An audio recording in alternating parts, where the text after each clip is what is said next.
학원에서 같은 레벨에서 만나는 경우가 굉장히 많아요. 같은 레벨에서 만나는 네, 네. 같은 레벨에 반에서 일찍 만나요. 시작해도 결국. 결과적으로 같이 만난다. 첫 번째 이유는 뭐냐면 그 아래 연령대로 갈수록 영어 교육의 효율이 낮아요. 발음은 좋아집니다. 일찍 시작하면 발음은 좋은데 너무 어리면은 일단 한국어로 구사할 수 있는 표현을 영어로 구사를 못 하거든요. 예를 들어 뭐 정부 하면 우리는 정부하면 뭔가 개념이 오지만 어린 아이들한테는 한글로 정부를 잘 모르는 애가 한국어로 영어로 거버먼트를 이해할 리가 없어요. 우리말에 대한 좀 어디 기초를 더 확고히 해두는 게 낫다. 그리고 두 번째는 뭐냐면 영어 유치원을 보냈다가 이 낭패를 보는 애들이 있는데 영어에 대해서 흥미를 잃는 애들이에요. 오히려. 중학교 들어갈 때까지 영어 교육의 목표는 영어를 많이 시키는 게 아니에요. 영어에 대해서 흥미를 유지하는 거예요. 특히 영어 교육에서 가장 나쁘게 되는 경우는 공포심을 가지게 되는 경우입니다. 그러니까 제가 아까 벌써 몇몇 아이들은 그럴 가능성이 있다라고 엿보이거든요. 그러니까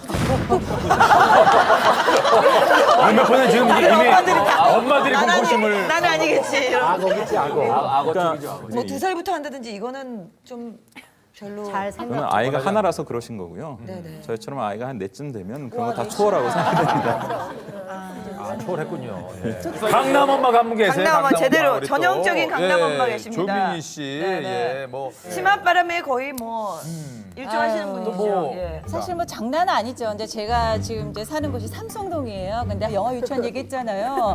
사실 근데 영어 유치원이 우리나라에서 붐이 막 일어날 때가 우리 애들이 유치원 다닐 때부터 막 이게 이제 그때 붐이었었어요. 10년 전인데도 그 당시에 아이의 그 영어 유치원비가 1인당 120이었어요. 10년 전에요? 네, 10년 전이었는데도. 예. 근데 저희는 또 연년생이라서 이게 따블이 들어가니까 영어 유치원비만 애들 표어에서 뭐 자기 수입의 그런 거에서 한 30% 이상의 교육비를 지출이 된다고 얘기를 하지만 제가 정신없이 막 시켰을 때 생각을 하면 50% 이상이 이렇게 들어갔던 것 같아요. 뭐가요? 예. 생활비에? 생활비에. 예. 근데 저희 남편이 쭉 지켜는 봤어요. 그렇지만 두 가지는 이제 나한테 약속은 해라. 두 가지. 한 가지가 뭐냐면 10시 이후에 학원 다닌다고 가방 메고 내가 들어왔는데 없을 경우에는 그건 절대 안 된다. 또 한 가지는 주말에 뭐를 시키는 건 절대 용납을 안 된다. 주말, 그때는 오일근무. 그때는 내가 무조건 칼을 뺄 것이다. 이렇게 분명하게 저한테 얘기를 했거든요. 근데 논술이라는 걸 시켜야 되는데 이런 평일에 시키지 못하는 이유 중에 하나가 영어 학원, 수학 학원만 다니고 학교 다니다 보면 시간이 안 맞으니까 애들하고 팀을 짜서 일요일 날 사실 이걸 집어넣을 수밖에 없는데 그럼 아빠한테 완전히 이거는 끝장이잖아요. 그래서 내가 아빠한테 뻥을 치자. 거짓말을 해서 네가 학원 간다는 얘기 하지 말고 친구 집에 가서 책을 읽고 온다고 그냥 얘기를 해. 이래서 했더니 얘 또 엄마 말을 듣더라고요. 아직까지는. 근데 어느 날 이제 일이 사건이 터졌어요. 아빠가 머리를 자르러 가재요. 그래서 갔는데 우리 아들이 엄마 나도 자를래. 그러면서 둘이 자르다 보니까 시간이 이게 초과가 된 거예요. 근데 학원 갈 시간이 됐고 거기다 또 밥을 먹고 가재요, 신랑이. 그래서 학원 근처까지 가서 짜장면을 시켰는데 늦게 나오는 거예요. 또 막히고 이래서. 그래갖고 내가 우리 딸한테 영아야 그냥 갔다 와서 엄마가 이따 더 맛있는 거 사줄게 이렇게 얘기를 했는데 갑자기 얘가 너무 억울한지 앉아있던 자리를 팍 차려놔더니 엄마 진짜 미워 이러면서 막 뛰어나가는 거예요. 그러니까 우리 남편이 저 왜 저러냐요. 그래서 이래저래해서 일요일 날 저렇게 학원을 다니게 됐다 그랬더니 얼굴이 하얘지면서 학원 앞장 서라고.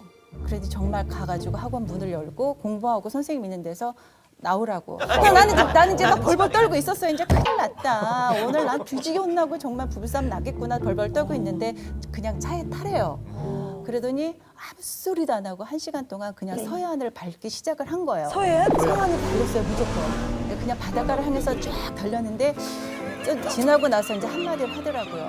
지금 이 순간에 누구를 비난할 생각은 하지 말자.